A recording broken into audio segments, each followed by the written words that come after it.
La Gazette du Togo, une vision sur l'actualité togolaise et sur le monde. Professeur, bonjour. Et bonjour à toutes les auditrices et à tous les auditeurs. Merci de répondre à notre invitation. Merci à vous de m'avoir prévenu ce matin.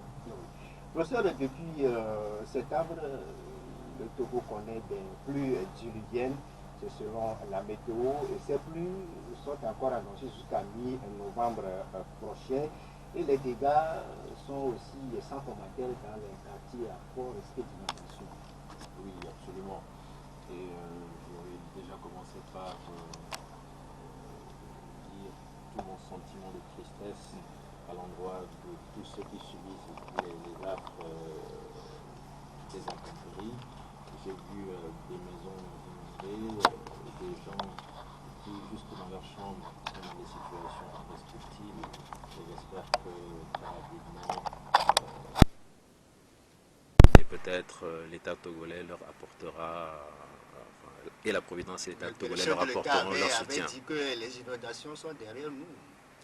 Ah, vous savez, il y a beaucoup de choses qui ont été annoncées comme étant derrière nous, mais qui sont malheureusement encore avec nous et peut-être devant nous, notamment la crise togolaise. Donc je pense que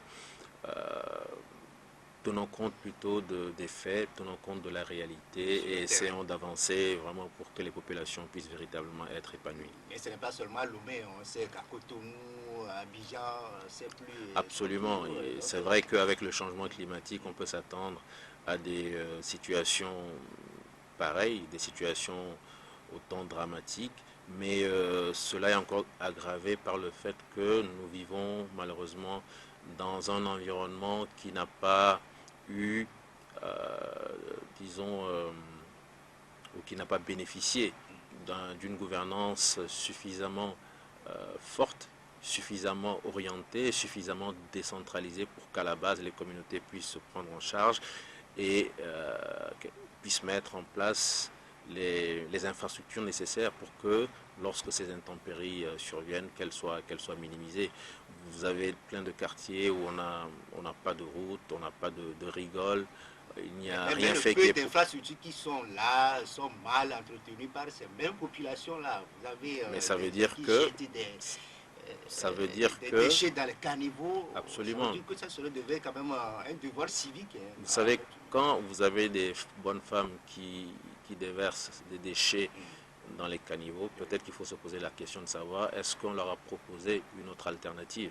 Ça, c'est la première des questions. La deuxième des questions, c'est de se dire que peut-être que si on avait une vraie gouvernance décentralisée, avec des populations qui se prennent elles-mêmes en charge, qui comprennent la nécessité de s'impliquer davantage dans le développement de la communauté, peut-être que de façon civique, les gens se comporteraient autrement. Mais quand vous avez une gouvernance qui est fortement centralisée sans même apporter encore des vraies solutions, la gouvernance elle est centralisée, mais c'est là où vous avez encore les plus mauvais modèles en termes de corruption, en termes de décision. Le gouvernement a mis quand même en place la NASAP et d'autres infrastructures quand même pour assainir la ville de Lomé avec les voiturettes qui viennent chercher les déchets devant les domiciles des gens. Vous savez, le Togo est indépendant depuis plusieurs décennies et en dehors de quelques routes bitumées, vous savez, dans tous les quartiers, c'est de la terre, c'est de la boue. Dès qu'il pleut, avant de rentrer chez vous, vous traversez la boue. Quand vous sortez chez vous, après vous êtes lavé, après vous avoir ciré vos chaussures, vous marchez dans la boue. On vous lave la voiture, vous n'avez pas fait 100 mètres que la voiture est maculée de boue. Voilà la situation que nous vivons tous. Donc, je pense qu'il y a des efforts à faire. Il ne s'agit pas de dire qu'il y a un gouvernement... Bien sûr, mais il ne s'agit pas de dire que le gouvernement fait des efforts. Quand on vous a mis au pouvoir, ce n'est pas pour faire des efforts, c'est pour réussir en développement. Et donc, il y a beaucoup de choses à faire pour que les choses s'améliorent. Au-delà de ces dégâts matériels, on pense aussi à la santé. Vous êtes un acteur de la santé, professeur David Dossé, et votre ministère de tutelle, professeur Moustapha Miji, a sorti un communiqué récemment pour quand même demander à la population de prendre certaines mesures pour lutter contre les maladies diarrhéiques qui seront quand même de nature à ces moments de pluie-là. Vous partagez la vie. Oui, il est clair qu'en milieu tropical, lorsque vous avez la chaleur, de l'humidité, cela favorise la prolifération de microbes. Et lorsque, bien sûr, vous mettez des aliments sans les protéger, avec les mouches qui se promènent, il y a des risques de maladies, des risques d'épidémie. Et il est normal que chacun à son niveau prenne des dispositions. Mais je pense qu'au-delà du communiqué, il y a vraiment des travaux d'assainissement de la ville de Lomé à faire, des travaux bien sûr de sensibilisation par rapport à la population, mais de vrais travaux d'assainissement. Il faut qu'il y ait un environnement qui soit beaucoup plus aseptisé, je dirais, parce que la ville de Lomé malheureusement n'offre pas encore un visage qu'on aurait pu attendre après toutes ces années d'indépendance, avec toutes ces années où nous avons eu suffisamment d'argent dans ce pays, même si on dit que le Togo est un pays pauvre, très endetté, je pense qu'il y a eu suffisamment d'argent, et si cet argent avait été utilisé à bon escient, on aurait certainement pu avoir une ville hautement développée. Professeur David Dossé, on connaît votre engagement pour la politique. Le 22 septembre 2017, vous portiez sur les fonds baptismaux une organisation de société civile dénommée le Front citoyen Togo Debout. Et récemment, vous avez célébré votre deuxième anniversaire. Aujourd'hui, 2 ans après la mise en place de Front citoyen Togo Debout, que peut-on mettre à votre actif? Alors mon engagement, il n'est pas politique, mon engagement, il est au profit ou en faveur des aspirations du peuple togolais. Je suis citoyen togolais et lorsque je constate des situations qui ne permettent pas à mon peuple de s'épanouir, je me sens obligé justement de m'engager. Donc c'est ainsi qu'effectivement, lorsqu'on a eu l'éclatement de la crise en août 2017, en septembre, le 22 septembre, nous avons décidé de lancer un mouvement dénommé Front citoyen Togo Debout, parce que vous l'avez certainement constaté, après l'éclatement de la crise, il n'y avait que les hommes et les femmes politiques justement qui étaient au devant de la lutte. On ne voyait pas la société civile, et je pense que lorsque on veut parler au nom du peuple, on ne peut pas uniquement mettre des hommes ou des femmes politiques en avant. Voilà, il fallait absolument que également la société civile puisse se faire entendre, et c'est comme ça que nous avons lancé cette plateforme d'organisation de la société civile dénommée Front citoyen Togo Debout. Alors 2 années où nous avons essayé de lutter aux côtés du peuple togolais pour que les conditions de vie puissent s'améliorer au Togo, dans le domaine politique, dans le domaine économique, dans le domaine social. Et tout se focalise autour, bien sûr, de la question de l'alternance politique, pacifique. Et il faut reconnaître que jusqu'ici, malheureusement, cet objectif ultime n'a pas été atteint. Donc la lutte continue et nous espérons jusqu'à l'achèvement qui, je l'espère... Qu'est-ce qui vous a bloqué dans la tête de cet objectif? Alors, il y a des raisons que nous connaissons, mais il y a également des raisons qui nous sont jusqu'ici inconnues. Nous-mêmes, il y a des insuffisances en termes de stratégie, des insuffisances en termes de moyens. Je parle de la société civile en général. Les hommes politiques également ont leur part de responsabilité. Je ne vais peut-être pas revenir sur ça ici. Mais il y a certainement des choses à améliorer. C'est pour ça que je crois qu'il est important qu'après un certain temps de lutte, qu'on s'asseye, qu'on réfléchisse, qu'on échange et qu'on change de stratégie. Vous savez, quand vous choisissez une stratégie, vous espérez qu'elle aboutisse, mais rien ne vous le garantit. Et lorsque vous échouez, vous êtes obligé de revoir cette stratégie, de l'améliorer, de la peaufiner pour aller de l'avant. Cela ne veut pas dire que vous avez mal fait en ayant choisi cette stratégie initialement. C'était juste un essai, une réflexion qui vous avait conduit sur cette voie, et peut-être qu'il faut changer de voie. Mais pour certains Togolais, ces échecs viennent du fait que vous, au niveau de la société civile, vous êtes tous ramifiés aux partis politiques. Vous êtes pour certains les appendices de ces formations politiques-là, donc vos actions ne sont pas tellement autonomes. C'est pourquoi quand les partis politiques échouent, d'emblée, ça vous touche aussi. Je crois que c'est un faux procès. Moi, c'est quelque chose qui, personnellement, ne m'a jamais vraiment touché. Individuellement, on a toujours dit que j'étais appendice d'un parti politique d'opposition. Et moi, je réponds que c'est une question de conviction et de principe. Même on vous cite énormément de de l'ANC, que vous serez même membre fondateur du parti de l'ANC. Je suis très content que vous parliez de cela ici. Et je crois que une fois, j'ai même entendu un ministre, le ministre Bawara, dire sur un média, je ne sais plus lequel, que j'étais effectivement membre fondateur de l'ANC. Alors, vous me donnez l'occasion ici de revenir sur la question et de dire tout haut que ni de près ni de loin je n'ai été associé à la création de ce grand parti. Je n'ai pas eu l'honneur d'être consulté pour la création de ce parti. Les gens de l'ANC, qui sont des gens très respectables, ont créé ce parti qui, je crois, constitue un des plus grands partis de l'opposition au Togo, mais je n'ai pas eu cette chance d'en être membre fondateur. Je ne suis ni membre fondateur de l'ANC, ni membre tout court de l'ANC. Alors, j'ai été surpris aussi de voir une personnalité de l'opposition me l'avouer il y a quelques semaines. Ah, mais je pensais qu'effectivement, tu étais membre fondateur de l'ANC. Donc je ne sais pas si c'est parti de cette affirmation du ministre Barbara. Et effectivement, si c'est lui qui l'affirme, on peut le penser, puisqu'il a été, je crois, à l'administration territoriale. Ce sont des coïncidences simples? Non, non, laissez-moi finir avec cette histoire, peut-être qu'on va clarifier ça définitivement. Donc vous imaginez un ministre de la République qui affirme cela, on peut se dire que lui, il a la possibilité de consulter les dossiers, et c'est certainement parce qu'il a consulté les dossiers de création de l'ANC qu'il a pu l'affirmer. Alors je ne sais vraiment pas sur quoi le ministre Bavara s'est appuyé pour le dire. Si c'est des rumeurs qu'il a entendues, je pense qu'il devrait faire attention avant de déclarer certaines choses sur les médias. Alors, donc, quand on dit de vous que vous êtes proche de l'opposition, parce que vous dénoncez des situations qui sont réelles, des situations qui sont des faits objectifs, et moi je réponds aux gens que ça ne me gêne pas personnellement, parce que je suis convaincu de mes principes, je suis convaincu de mes convictions. Et donc, tenant compte de mes convictions, sachant qui je suis, sachant où je vais, je n'ai pas besoin d'attendre qu'on m'applaudisse ou qu'on ne m'applaudisse pas. Je sais où je vais, j'ai mes convictions, j'ai mes principes et j'avance par rapport à cela.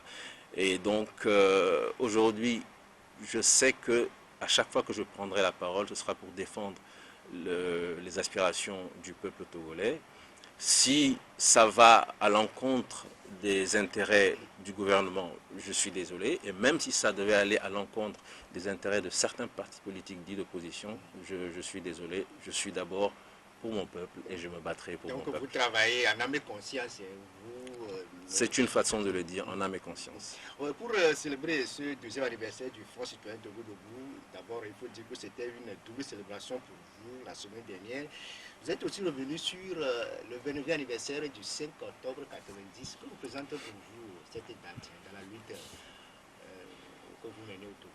Pour nous tous, je crois que c'est une date historique. C'est un, je ne dirais peut-être pas le point de départ, mais c'est une date importante qui marque le cheminement de notre jeune nation vers la démocratie. Et il était donc important pour nous de célébrer avec nos concitoyens la date du 5 octobre, qui est une date qui marque peut-être le début de quelque chose et on espère arriver bientôt à l'aboutissement ou à l'achèvement de quelque chose. Cette célébration nous a permis effectivement de revenir sur les 2 années de vie du Front citoyen Togo Debout.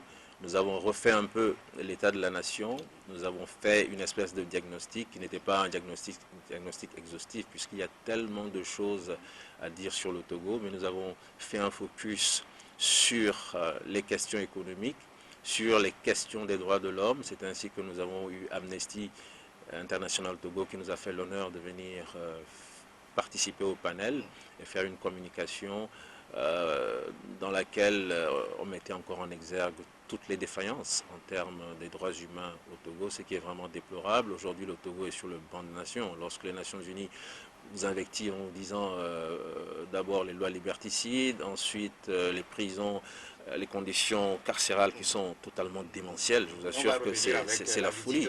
On a l'impression qu'on vit dans un monde de fous.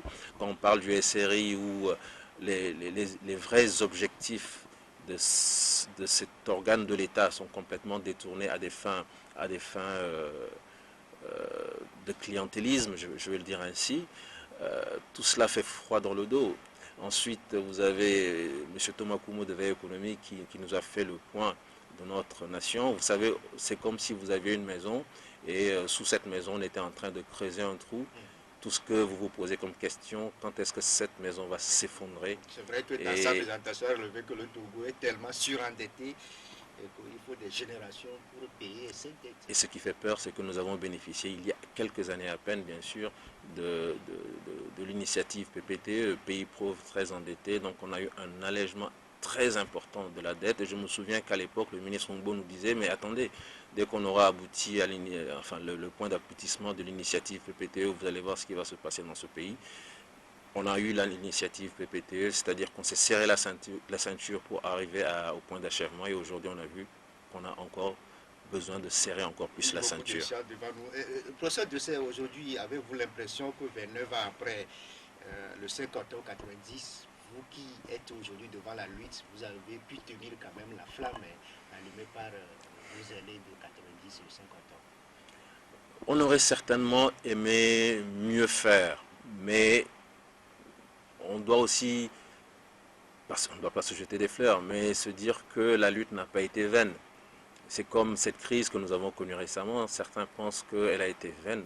Nullement. Et je crois qu'aujourd'hui, si ce régime qui nous enferme dans un carcan est si mal vu au plan international, c'est parce que les Togolais se sont levés, les Togolais ont crié. Et je me souviens même qu'à l'époque, nous avions rencontré le ministre Kanampa qui nous disait, mais en fait, vous n'avez peut-être même plus besoin de manifester parce que ce que vous voulez aujourd'hui, le monde entier le sait. Donc c'est pour dire que depuis 29 années, et même peut-être plus, la lutte, elle est là. Il y a des gens qui sont venus, qui sont partis, des gens qui se sont sacrifiés, il y a des gens qui sont morts malheureusement. Et tous ces sacrifices ont permis quand même d'avancer. Aujourd'hui, nous n'avons plus le parti unique. Nous avons plus ou moins cette liberté d'expression. Je pense qu'en sortant d'ici, je ne vais pas me faire arrêter en tout cas. Nous avons des médias qui essaient plus ou moins. Vous faites un excellent travail, vous les journalistes, en dépit des difficultés, et je sais qu'elles sont réelles. Donc, pas à pas, nous avançons dans le bon sens. Mais il y a encore du travail à faire. Et tout le monde attend l'aboutissement. Qu'on puisse dire qu'au Togo, enfin, il y a eu une véritable alternance politique pacifique, parce que je crois que ça va être le déclenchement de quelque chose, non pas simplement pour le Togo, non pas simplement pour la sous-région, mais pour l'Afrique en entier. Et cette alternance-là, vous comptez beaucoup l'avoir en 2020. Ah, pour moi, 2020, c'est une date historique. Ce sera une date, ce sera une date historique, mais bien sûr, il y a des conditions. Il y a des conditions à remplir. Quelles sont ces conditions? C'est vrai que vous êtes revenu sur certains aspects.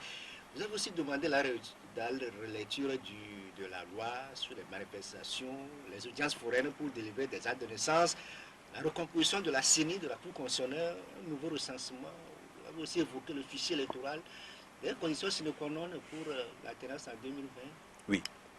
Disons que avant le scrutin, il y a des choses qui sont importantes. Le jour du scrutin également, il y a des choses qui sont importantes. Et cela a été mentionné dans la déclaration du Front citoyen Togo-Debout, déclaration sortie le 9 octobre. Avant le scrutin, vous avez cité cette loi liberticide. Aujourd'hui, on nous empêche de manifester, disons les choses clairement. Quelle que soit la réaction...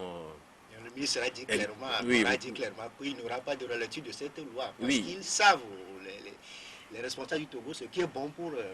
ce pays. Vous me faites rire. Bon, disons que, effectivement, encore une fois, malheureusement, nous avons eu un exemple de radicalisme extrême, un exemple d'intransigeance qui ne sert pas notre pays, qui ne fait pas honneur à notre pays. Parce qu'en ayant pris cette position, en ayant fait cette déclaration, encore une fois, le ministre a démontré tout le radicalisme qu'on lui reproche habituellement. Vous avez aujourd'hui un pays où, pour manifester, on vous demande d'éviter les routes nationales, d'éviter les chancelleries, d'éviter même les résidences des ambassadeurs. Donc je vous demanderai peut-être de nous aider à noter toutes les maisons des ambassadeurs dans la ville de Lomé. Enfin, il y a toute une série de restrictions. Finalement, c'est l'exception même qui devient le principe. Vous devez manifester. Exceptionnellement, vous avez la possibilité de manifester dans une zone restreinte. C'est par rapport aux manifestations du passé où les gens quand même ont pris en tenaille la ville, en bloquant même les routes nationales, le centre commercial. Donc eux aussi pour ne pas encore arriver à ces... J'avais ouï dire qu'on on pouvait manifester spontané et que ça n'avait aucun impact sur le gouvernement. C'est ce qu'on nous disait à l'époque lorsque nous étions en train de marcher. Je pense que les gens se moquaient de nous en nous disant mais vous manifestez, vous pouvez manifester spontané, ça n'aura aucun impact sur notre action. Donc aujourd'hui, nous avons compris en fait que en dépit de tout ce qui nous était annoncé, ces marches avaient un effet réel sur ce régime et ces marches nous ont permis en tout cas de nous faire entendre. Alors donc si c'est pour préserver la sécurité et peut-être la vie économique de notre pays, je ne suis pas convaincu que depuis que ces marches n'ont plus lieu, la sécurité s'est améliorée. Vous-même, vous avez vu tout ce qui s'est passé dans ce pays en termes de braquage et autres. Je ne suis pas convaincu que la vie économique se soit du coup éclaircie avec des nuages qui ont disparu. Donc nous sommes toujours dans ces conditions extrêmement difficiles en termes de sécurité, en termes de vie économique précaire, avec une jeunesse qui est en train de trimer. Moi, j'étais passé devant le service des passeports il y a quelques jours, et puis j'ai vu la queue, et je n'avais pas compris. C'est après que j'ai compris que les jeunes cherchaient à fuir le pays. Vous savez, lorsque le navire prend l'eau, tout le monde cherche à partir. Et donc, cette jeunesse totalement désœuvrée, totalement désemparée, ce n'est certainement pas à cause des marches. Il y a certainement un gros problème de gouvernance et je prierai les autorités ministérielles de réfléchir, de tourner la langue cette fois dans la bouche avant de s'exprimer parfois et de réfléchir pour voir pourquoi est-ce que leur jeunesse qui doit bâtir le pays cherche plutôt à partir. Il y a certainement des raisons réelles et moi, pour les aider, je pourrais leur citer un gros problème de gouvernance au Togo. Qui se pose. Avant les élections, c'est vrai que vous avez quand même proposé certaines pistes à exploiter, entre autres la recomposition de la CENI de la Cour constitutionnelle.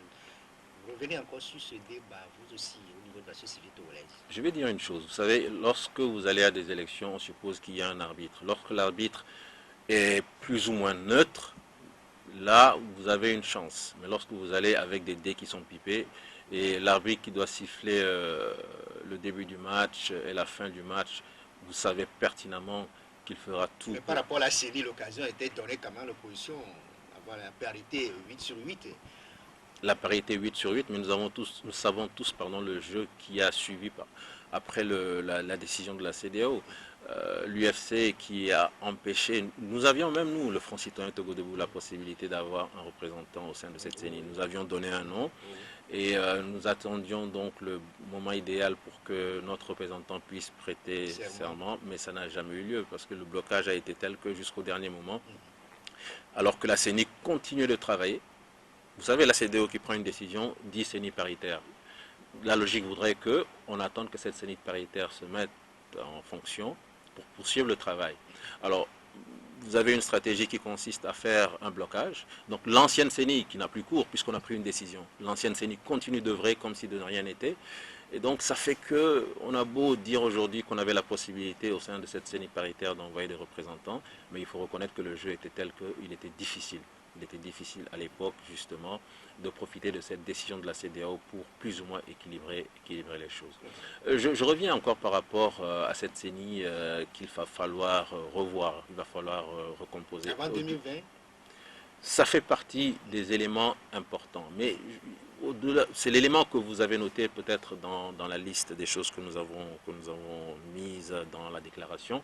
Mais permettez-moi de revenir sur un autre aspect, la proclamation des résultats bureau de vote par bureau de vote, et bien sûr le fait que la CENI aussi donne les résultats en tenant compte, donne les résultats, bureau de vote par bureau de vote avant de donner les résultats globaux. Cela a été relevé par l'Union européenne dans un de ses rapports.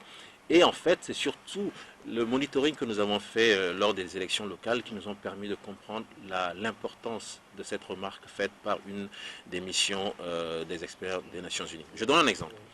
Habituellement, qu'est-ce qu'on dit aux citoyens? Quand vous avez fini de voter, ne partez pas. Attendez le dépouillement. Les gens motivés, engagés, déterminés, attendent. Même si c'est avec des lampadaires ou bien des bougies, ils attendent. Des lampions, voilà, des lampions, ils attendent. on fait le dépouillement et ils sont contents parce qu'ils se disent « Ah, l'opposition a voilà, un bon score dans ce bureau de vote. » D'accord? Ensuite, vous rentrez chez vous. Et quand la CENI donne les résultats, la CENI donne les résultats globaux. Est-ce que vous avez la possibilité maintenant d'aller au sein de ces résultats globaux chercher ce qui vous revient? Impossible. Impossible. Donc finalement, à quoi ça sert de demander aux gens de rester jusqu'à la fin du dépouillement quand les gens n'ont même pas la possibilité de savoir si ce sont les vrais résultats qui ont été transmis à la CENI ou est-ce qu'il y a eu modification déjà du PV depuis le bureau de vote ou est-ce que le résultat a été modifié à la CENI? Et donc, si nous avons la possibilité d'obliger la CENI à donner d'abord les résultats de vote, les résultats bureau de vote par bureau de vote, ça donne la possibilité à chaque citoyen qui s'était engagé à surveiller le dépouillement à dire « Ah, mon bureau de vote, ce sont les vrais résultats qui ont été transmis à la CENI ou ce sont de faux résultats qui ont été transmis à la CENI. » Je crois que pour nous, en tout cas aujourd'hui, c'est le message que nous allons essayer de faire passer de Lomé à Saint-Cassé. C'est le message essentiel. Si nous partons pour des élections, il y a un minimum qu'il va falloir demander au gouvernement togolais. Et nous allons nous entendre avec les partis politiques. Si ce minimum n'est pas atteint, je pense que ce serait une erreur grave que de donner caution à une élection qui va encore permettre à quelqu'un qui n'a pas gagné les élections d'avoir le fauteuil présidentiel. C'est un travail de la société civile. Nous allons le faire, nous allons aller vers les... Est-ce que vous n'êtes pas en retard à 5 mois de la présidentielle? On n'est jamais en retard. Moi, sincèrement, je pense qu'effectivement, il y a des choses qu'on aurait pu faire. Mais on a encore largement le temps. Ce peuple est déjà sensibilisé. Tout le monde le sait. Tout le monde sait que le peuple togolais est déjà déterminé, sensibilisé. Nous avons fait 2 années de manifestation. Vous pensez que du jour au lendemain... Le peuple est toujours debout? Le peuple est toujours debout. Mais le peuple attend qu'on lui donne une orientation claire. Parce qu'aujourd'hui, malheureusement, sur le terrain, il y a beaucoup de choses qui se disent. Et le peuple ne sait pas. On parle de candidature unique, on parle de candidature multiple. Certains disent qu'il ne faut pas aller aux élections, certains disent qu'il faut y aller, etc., etc. Je pense que tout cela peut être orchestré de façon parfaite, dans une certaine logique, avec un vrai fil conducteur. Je ne dis pas que ceux qui disent candidature unique ont tort ou que ceux qui disent candidature multiple ont tort. Mais il est possible, je vous assure, d'avoir un dénominateur commun par rapport à tout cela, de présenter ce dénominateur commun au peuple, de mettre de la cohérence dans les différentes stratégies, de mettre de la cohérence dans les différentes stratégies, et je suis convaincu qu'une fois que le peuple aura un message cohérent en face, il se mettra en ordre de bataille, en ordre de marche. 2020, c'est dans quelques mois, c'est tant mieux. Mais si nous y mettons toute la force nécessaire, toute l'énergie, si ce peuple se lève, moi je vous assure que 2020 sera l'année de l'alternance. Qu'est-ce que ça vous dit, le vote par anticipation des forces armées togolaises? Alors là, c'est gravissime. C'est la porte ouverte à la fraude. Et j'en profite pour annoncer que dans quelques semaines, je pense avant la fin du mois d'octobre, les universités sociales du Togo feront également une autre conférence publique justement sur la fraude électorale au Togo. Il y a un consultant qui a été choisi, qui est en train de faire le dépouillement de ces résultats, et il nous démontrera comment est-ce que de dysfonctionnement en dysfonctionnement, on entretient la fraude électorale. Je prends l'exemple de ce que vous venez de dire. Les militaires votent par anticipation. Et ensuite, je ne le savais pas, c'est avec les communales que j'ai su que même au sein des casernes, des garnisons, il y a des centres de vote. Alors j'ai discuté avec quelqu'un qui était dans une garnison, il m'a dit, mais tu imagines, je suis là, je vois quelqu'un, je sais bien que c'est un militaire, aujourd'hui il est en civil, il vient voter. Est-ce que j'ai le courage de m'opposer alors que je suis dans une garnison? Je n'ai pas le courage de m'opposer. Donc, permettre à des gens de voter par anticipation en étant force de l'ordre et de revenir après pour voter de nouveau en devenant civil, vous voyez que c'est une manière, c'est un dysfonctionnement d'abord. L'encre indélébile n'est pas utilisée. Bon, je préfère ne pas rentrer dans certains détails par rapport à tous les dysfonctionnements qui constituent des niches de fraude. Et je vous invite vraiment à venir écouter dans quelques semaines, en tout cas avant la fin du mois d'octobre, la présentation qui sera faite par quelqu'un sur justement la fraude électorale au Togo. Comment est-ce qu'elle est entretenue? Comment est-ce que les tout petits dysfonctionnements constituent justement de petites niches à fraude dans notre pays? Le Front citoyen Togo debout 2020, c'est une année charnière, l'alternance ou rien. Vous l'avez martelé récemment lors de votre conférence publique. Mais au sein de l'opposition, c'est vrai que vous venez de le relever, il y a une polémique aujourd'hui sur la candidature unique ou non de l'opposition. Aujourd'hui, on a deux blocs, la coalition qui soutient toujours cette candidature unique-là, et devant elle, on a d'autres partis politiques à l'instar de l'ANC, de PSR qui disent, et d'autres partis, qu'avec les deux tours, on peut aller quand même à ces élections-là. Peut-être au second tour, l'Union même va sonner. Alors, moi, il ne me revient pas de dire que ceux qui disent candidature unique ont raison ou que ceux qui disent candidature multiple ont raison. Ce que je peux affirmer par contre, c'est qu'il ne faut pas qu'il y ait un émiettement des candidatures, qu'on ne se retrouve pas avec une vingtaine, voilà, une quinzaine de candidatures, une dizaine de candidatures de l'opposition vraie. Je pense que ça ne va pas nous servir. Il peut y avoir un candidat unique, à condition que tous se solidarisent derrière et mettent leur logistique, leur armada au service de ce candidat. Il peut y avoir 2, 3, 4 candidats de l'opposition vraie, mais à condition aussi qu'il y ait un accord qui solidarise. Il faut que tout le monde travaille. Absolument, tout le monde travaille dans le sens de l'alternance, pas dans le sens partisan, mais dans le sens de l'alternance. Je m'explique encore davantage. Lorsqu'on est en train de parler de dénominateurs communs, je pense qu'il y a des éléments qui sont importants aujourd'hui. C'est que l'électorat togolais est découragé, démobilisé, parce que nous sommes allés plusieurs fois aux élections. La CEDEAO est venue nous obliger à aller à des élections en 2005. Il y a eu des centaines de morts, pour ne pas dire plus. La CEDEAO ne s'est jamais excusée de cela. Donc des personnes ont été incriminées, mais les personnes continuent de se pavaner librement dans ce pays. Il y a eu ensuite des élections moins meurtrières, mais on sait pertinemment que ce n'est pas le vainqueur qui a été proclamé vainqueur. Et donc cette population se dit, mais à quoi ça sert d'aller voter? On me demande de rester jusqu'au dépouillement, je reste jusqu'à 19 h, je suis le dépouillement, je rentre chez moi, et je sais que c'est mon candidat de l'opposition qui a gagné, mais après ce n'est pas lui qui est déclaré vainqueur. Finalement, à quoi ça sert? Donc aujourd'hui, on a des taux de participation qui tournent autour de 35%. Je parle des taux réels, je ne parle pas de ce que la CENI nous annonce, qui tournent autour de 35%. Et il est clair qu'en l'état, je pense que si nous allons à des élections, à une élection présidentielle en 2020, nous avons une forte chance que les 65% qui ne se déplacent pas soient des militants de l'opposition. Et donc, il va falloir redonner confiance à cet électorat. Et donc, c'est un travail qui ne se fera pas du jour au lendemain ou parti par parti, mais je pense que de façon collégiale, il est possible que les grands ténors de l'opposition se mettent ensemble pour redonner confiance à cet électorat. Ça, c'est un élément important. Ensuite, lorsque vous allez à des élections et que vous mettez des représentants dans les bureaux de vote, nous savons tous les difficultés qu'il y a ensuite pour avoir les procès-verbaux. Qu'est-ce qui empêche des partis d'opposition qui veulent l'alternance, donc qui ne sont pas dans une situation partisane, même s'ils y vont avec leur candidat, qui se disent aujourd'hui nous avons notre candidat, mais l'intérêt supérieur de la nation prime.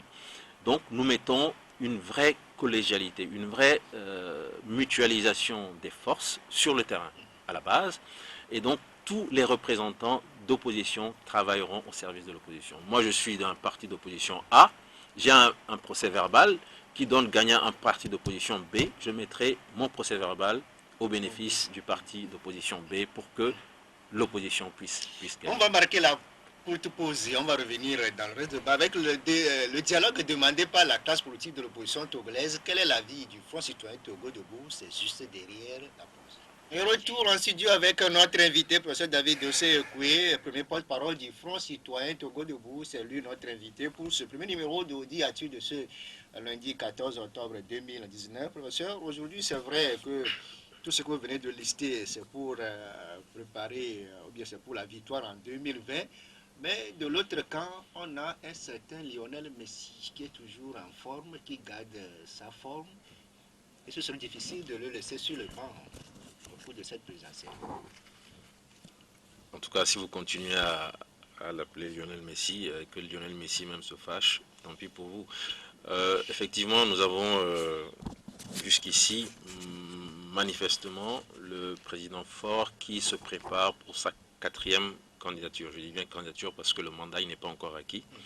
Mais d'après ce que nous disent les légalistes, les modifications constitutionnelles de cette année lui offrent la possibilité de se présenter de se présenter 2 fois donc, pour une élection présidentielle.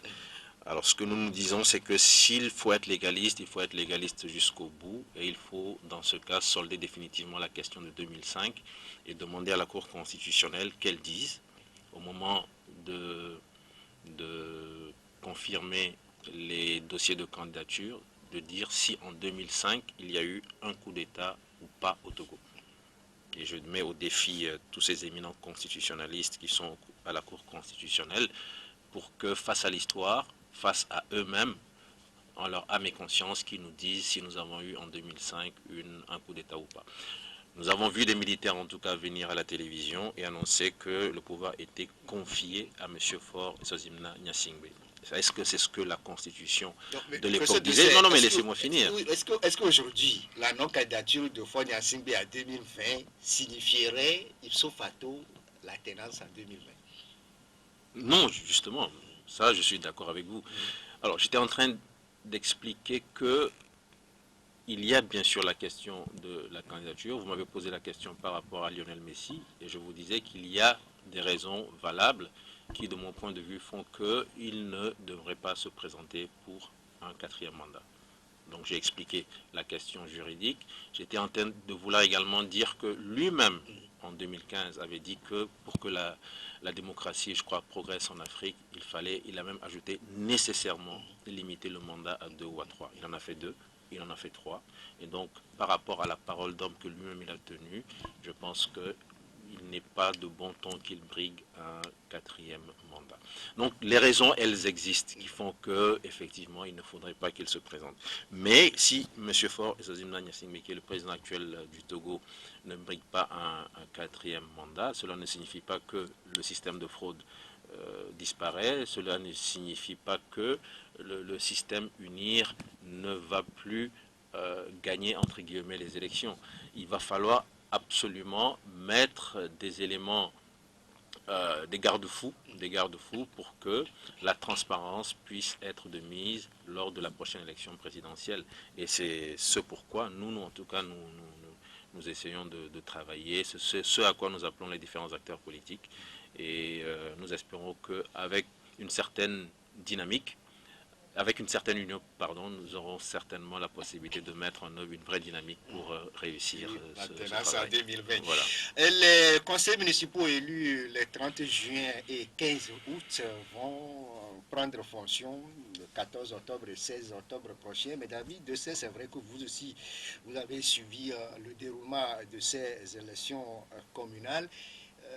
À Lomé aujourd'hui, Lomé a un statut particulier, autonome.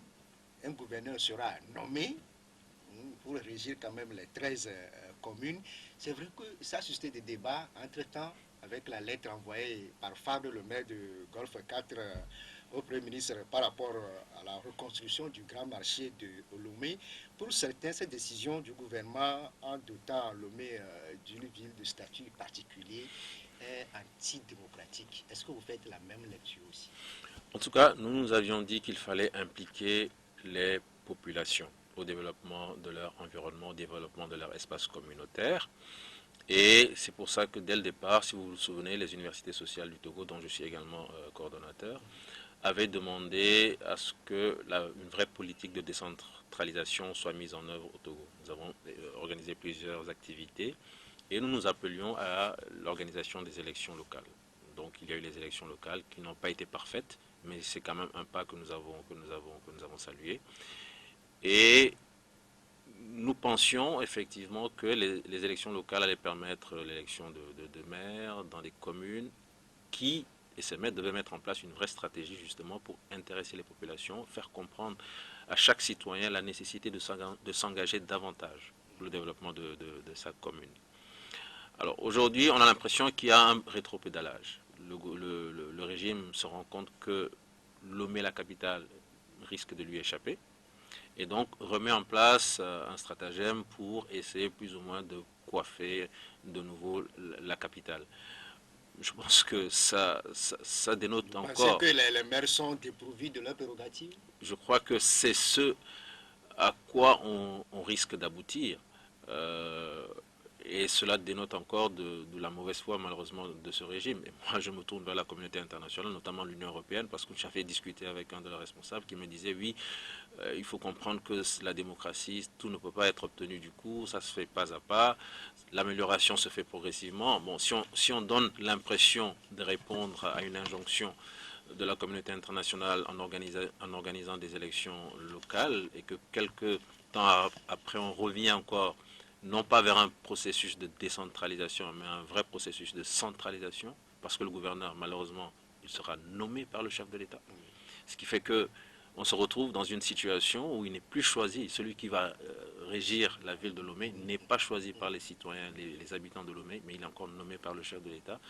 Moi, j'ai l'impression que c'est en fait une délégation spéciale qu'on est encore en train de maquiller. Absolument. On va permettre à ceux-là qui nous suivent actuellement de réagir sur le 92 02 80 63, le 22 21 80 99 pour intervenir dans ce débat. Auditeur, bonjour. Allô, bonjour. Oui, bonjour, c'est M. Kodjo. Monsieur Kodjo. Allez-y. Nous saluons l'invité. Merci. Et je voudrais lui demander quelque chose. Et au début de l'année, en janvier, après la marche organisée par l'ancien C14, et M. Jean-Pierre Fabre, et il me semble vous-même, vous avez dit que prochainement, on aura un autre regroupement, quelque chose comme ça.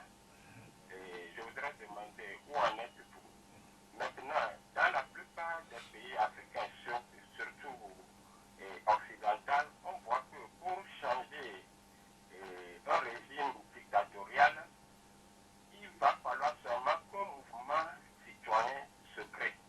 Mais est-ce que c'est avec cette C14 qui est dépourvu de tous ces éléments forts? Parce que actuellement, la béquille de cette C14 se repose sur les FDR.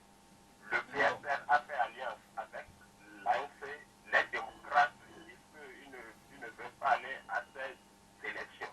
Est-ce que c'est avec cette C14 que vous voulez créer ce mouvement citoyen? Merci beaucoup à vous, Kodjo. On va prendre derrière vous. Kokou, bonjour. Bonjour, monsieur le journaliste. Comment vous allez? Ça va très bien. Allez-y. Salut, professeur Dessert. Merci. Ma première question concernant cette décentralisation des élections locales qu'on vient de faire.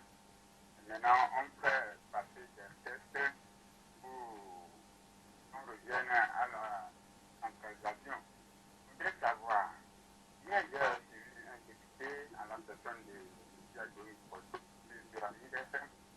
Le journaliste lui a demandé à savoir ce qui se fait aujourd'hui au Togo. Ça se fait où, comme exemple que nous dit.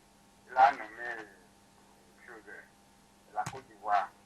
Là, on a la même chose à Abidjan. Je voudrais savoir si M. Dessert a l'information qu'à Abidjan, on a la même chose que nous, on peut faire aujourd'hui.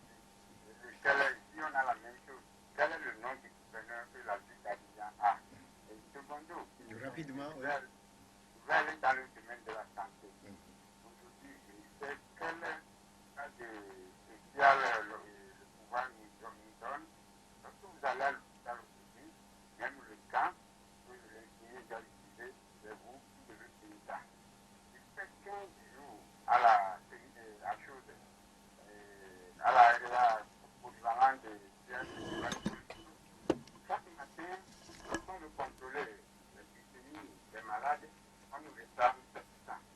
Ces 700-là, est-ce que l'État est prévu Ok. Vous voulez savoir la destination de cette somme-là. Merci beaucoup à vous, Kokou. Derrière vous, c'est Pélé. Pélé, bonjour. Bonjour. Oui, bonjour, monsieur. Oui, d'abord, je vous félicite. Merci. Et je vais dire que même c'est pour une première fois dans l'histoire du Congo, en matière d'expression, et surtout en 2020, ça peut donner, qu'une surprise s'organise. Parce que, qu'est-ce que nous demande à l'opposition? Pour que l'opposition s'organise. Il ne faut pas dire qu'on nous a volé et que vous ne savez pas là où on nous a volé. Cette structure que vous êtes en train de faire maintenant, il ne faut pas que ça s'arrête. Parce que le peuple attend l'opposition dans une organisation structurée, de Lomé à Saint-Cassé. Il ne faut plus venir un meeting à Katine et à Kambodsé et à Côte d'Ivoire. Ça là, il faut arrêter ça. Nommer surtout la région maritime est déjà acquis à vous. Merci. Il faudrait que vous allez. Merci à Pelé, on vous a compris. Derrière vous, le dernier c'est M. Gado. Bonjour. Bonjour, monsieur. Votre invité, bonjour, professeur. Oui, bonjour, monsieur Bon, professeur, ce qui me demande, est-ce que vous avez déjà savoir pourquoi Tibia Kadam ne rentre pas? Le gouvernement dit qu'il n'a rien contre lui, et il ne rentre pas. Il envoie des audios. Est-ce que vous êtes là? Merci, bonne journée. Merci à vous beaucoup. Bonne journée aussi à vous, M. Gado. On va commencer par lui. M. Gado, est-ce que vous connaissez les réelles raisons de l'exil de M. Salifou Tibia Kadam? Pourquoi il ne rentre pas au pays? Merci à M. Gado. Je crois qu'effectivement, en tant que citoyen, il a bien raison de s'intéresser à M. Tibia Kadam et à sa sécurité. Personnellement, je n'ai pas d'informations particulières, si ce n'est celle que nous avons tous. Je crois que M. Il dit Tibia que le Kadam... pouvoir a dit qu'il n'a rien contre lui. Il peut rentrer à tout moment. Je pense qu'entre ce que ce pouvoir déclare et ce que des éléments incontrôlés peuvent faire, il y a parfois malheureusement un fossé. Et si pour des raisons évidentes, M. Achadam pense que sa sécurité n'est pas assurée au Togo, nous ne pouvons pas lui demander de venir au Togo et d'affronter la lutte avec nous. Et donc, moi, je respecte sa décision. Voilà. Pour M. Pelé, c'est vrai qu'il parle d'une structure bien organisée. C'est vrai que chaque fois la même chanson nous a volé. Ça dure beaucoup, mais est-ce qu'on s'organise réellement? M. Pelé a raison. M. Pelé a raison d'appeler à une vraie organisation de l'opposition et même de la société civile. Je crois que 2020, tout le monde, tous les citoyens togolais en tout cas, ont le regard tourné vers 2020. Nous avons des chances réelles, en dépit du contexte actuel, nous avons des chances réelles pour une alternance parce que, il faut le savoir, le régime actuel n'est pas en odeur de sainteté au plan international. Je pense qu'il y a suffisamment de signaux, même sans être un grand analyste politique, on peut s'en rendre compte. Par rapport justement à la personnalité du président, par rapport à la manière dont il est reçu à l'international. La communauté internationale félicite chaque fois. Non, je pense que qu'il faut savoir décortiquer ou décoder le langage diplomatique. Je prends juste un exemple, quand vous avez BFM qui fait une sortie qui dit clairement que le Togo est une république bananière, parce qu'on dit que le trésor public est dans une maison, on dit des choses. C'est vrai que c'est voilà. un média. Est-ce que... Non, je crois que nous savons, je le dis encore, nous savons que c'est le langage diplomatique, mais il y a également des signaux qui montrent à suffisance que ce régime a des difficultés au plan international. Donc, l'alternance, je pense que nous avons en tout cas des arguments pour croire véritablement à l'alternance en 2020. Ce n'est pas juste un rêve, ce n'est pas juste un vœu pieux, il y a des faits. Donc de façon factuelle, nous pensons qu'il y a des raisons qui peuvent nous amener à espérer obtenir l'alternance. Mais cela appelle un travail. Cela, il y a des conditions, on en avait un peu discuté au début de l'émission, et donc il faut que l'opposition soit mieux organisée. Et moi, l'appel que je vais lancer à la suite de ce que M. Pelé a dit, c'est qu'aujourd'hui, quelles que soient les différentes stratégies, parce que personne ne peut dire « moi j'ai la bonne stratégie », en se tapant la poitrine, « moi je sais comment faire tomber ce régime ». Si quelqu'un le savait, je pense que ça fait plusieurs décennies qu'on se bat, il aurait suffi que cette stratégie soit mise en œuvre pour qu'on y parvienne. Personne ne peut dire « j'ai la bonne stratégie ». Il faut juste se dire « j'ai réfléchi, j'ai une stratégie ». Mais le fait d'avoir une stratégie différente de celle d'un autre groupe ne signifie pas qu'on ne peut pas s'entendre sur un minimum. Moi, c'est ce que je veux dire. Essayons de nous retrouver, essayons de mettre en place une vraie organisation, une vraie dynamique autour d'éléments qui sont des éléments incontournables. Là, vous répondez indirectement à la question de très Kodjo, bien, à la question de M. Kodjo, bien sûr. De la création d'un nouveau front, parce que vous l'avez vu annoncé. Tout à fait, je suis tout à fait d'accord avec M. Kodjo qui s'impatiente, parce que nous-mêmes, la fois dernière, j'ai revu un peu mon intervention après la conférence publique du 9.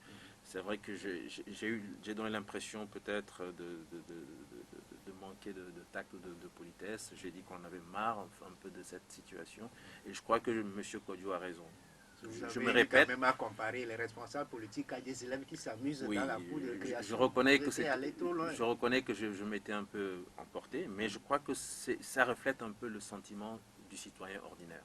Le citoyen ordinaire, c'est que sans cette union, on ne peut pas mettre en place une vraie dynamique unitaire pour l'alternance. Chaque parti a des potentialités, des compétences construites sur la durée. On a de grands partis qui ont des militants, qui ont de la logistique, qui ont de l'expérience. Mais si on ne met pas cela bout à bout, je vous assure qu'on aura du mal à obtenir cette alternance en 2020. 2020, c'est une chance. Il ne faut pas qu'on vendange cette chance. Et c'est pour ça que nous demandons à chacun de mettre un peu d'eau dans son vin et de réfléchir à comment est-ce que nous allons enfin construire cette dynamique. Monsieur Kodjo, vous avez raison. Nous l'avions annoncé déjà. Espérance pour le Togo, lors de ce grand forum du mois de mars, avait annoncé la naissance de cette dynamique unitaire, mais il faut reconnaître que nous avons jusqu'ici du mal à mettre ce bateau. Est-ce que c'est la messe de requiem pour la C14 ?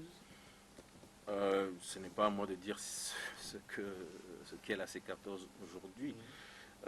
Monsieur Kokou, effectivement, je crois que c'est lui. Non, c'est plutôt Monsieur Kodjo toujours qui parlait de cette dynamique unitaire. En fait, si on doit mettre en place une dynamique unitaire, il ne s'agit pas de dire dynamique unitaire. Je pense que nous devons. Il faut se dire clairement les choses. Il faut aller au-delà des. Je crois qu'il y en a 6 aujourd'hui au sein de la C14. Il faut aller largement au-delà des 6 partis qui sont au sein de la C14. Mettre en place une dynamique unitaire suppose que aussi bien au sein de la société civile qu'au sein de la société politique, toutes les forces démocratiques, toutes les forces vives qui œuvrent depuis des décennies pour l'alternance se mettent ensemble. Il ne s'agit pas de créer un CST bis ou de créer une C14 bis. Non, du tout. Les objectifs sont là, nous les connaissons. Chacun, à sa manière, peut œuvrer pour l'atteinte de ses objectifs et c'est ce qu'il va falloir faire. Pour le concours, c'est vrai que la ville de Lomé, avec un statut autonome, ce n'est pas la première. Aussi, selon l'ancien premier ministre Agbemo Kodjo, Abidjan aussi a ce même statut. Est-ce que vous avez connaissance? Non, je n'ai pas connaissance de cela, mais ce qui me chiffonne, c'est qu'on attende que les élections soient passées, qu'on ait élu des maires pour venir dire maintenant il y aura un gouverneur nommé par le chef de l'État, ce qui est inadmissible. Les 700 prix, selon un autre intervenant. Oui, je n'ai pas d'informations par rapport. Je réponds rapidement, je pense que c'est la fin de l'émission. Je n'ai pas d'informations par rapport à cela. Ce que je sais par contre, c'est qu'il y a beaucoup d'examens qui sont des examens de base, qui ne se font pas malheureusement au centre de référence nationale à ce jour. Et parfois, ce sont des personnes qui proposent des services parce que pour faire la glycémie, c'est parfois eux-mêmes qui apportent leur glucomètre pour faire la glycémie. Est-ce que c'est dans ces cas qu'on prend 700? Sincèrement, je ne saurais pas le dire. Voilà. Nous sommes arrivés à la fin de cette émission. Peut-être David Dossé, votre candidature pour la présidentielle 2020, on entend que vous vous préparez activement. Je pense qu'il y a des choses tellement plus importantes. Comment faire pour qu'on ait de vraies conditions pour des élections libres et transparentes au Togo? Il faut se focaliser sur ce qui est important, s'il vous plaît. Votre mot de fin pour finir définitivement? Mon mot de fin, c'est que je suis convaincu que si nous nous remettons dans le sens de la marche ensemble, nous y parviendrons. Et je demande aux Togolais de ne pas être résignés. Nelson Mandela l'a dit, ils n'ont jamais perdu espoir. Et pourtant, l'apartheid était 1000 fois plus difficile que le régime que nous avons au Togo. Merci. Demain, il fera beau. Merci beaucoup à vous, professeur David Dossé, premier porte-parole du Front citoyen Togo debout. Merci à Peuple le Parisien pour la mise en onde. Merci à Ildefonse Akpaki de la Gazette du Togo. Merci beaucoup à toute la technique. On se donne rendez-vous demain pour le deuxième numéro. Si tout va bien, on sera avec Madame Nadou Lançon, la coordinatrice de la C, travailleurs du Togo, pour nous parler aujourd'hui de la situation des fonctionnaires togolais avec le cas des enseignants et puis de la santé. Bonne semaine à toutes et à tous. À 9h, Jacob Ahamaï et Nessina Kogo seront avec vous dans la version Mina. La Gazette du Togo, une vision sur l'actualité togolaise et sur le monde. Rejoignez-nous sur le www.lagazettedutogo.com ou sur nos comptes Facebook, Twitter et YouTube. Pour tout contact, Écrivez à contact@lagazettedutogo.com ou appelez le 92 80 88 53. La Gazette du Togo, c'est l'information en continu.